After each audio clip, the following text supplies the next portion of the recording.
Activists and supporters of the Communist Party of India took to the streets in a massive show of strength, staging widespread rallies and public demonstrations against the relentless hike in the prices of fuel, domestic gas, electricity, and essential daily commodities.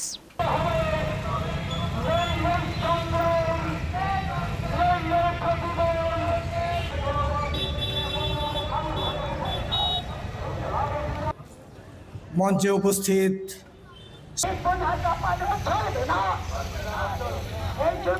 The protesters marched through major thoroughfares carrying placards and chanting slogans demanding an immediate rollback of the revised tariffs, which they argue have crippled the common citizens' household budget.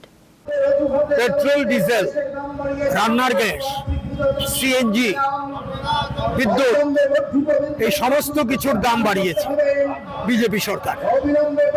নিত্য প্রয়োজনীয় প্রতিটি পণ্যের দাম বাড়ছে, জনগণের উপর এই বোঝা।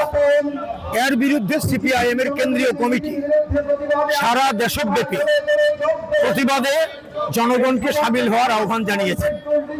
এই কর্মসূচির অঙ্গ হিসেবে আজ আগরতলাতে আমরা প্রতিবাদ মিছিল এবং সভা করছি।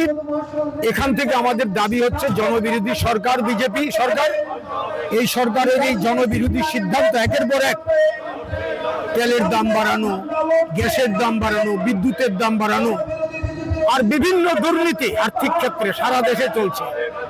এগুলি দাম বাড়ানো প্রত্যাহার করতে হবে, কমাতে হবে আর এই দুর্নীতির বিরুদ্ধে ব্যবস্থা নিতে হবে। মানে কি বেড়েছে এবং এমন অবিলম্বে petrol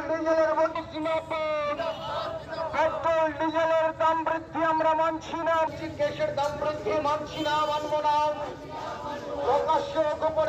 Reported by Narayan from Agartala, Chini, Khorang.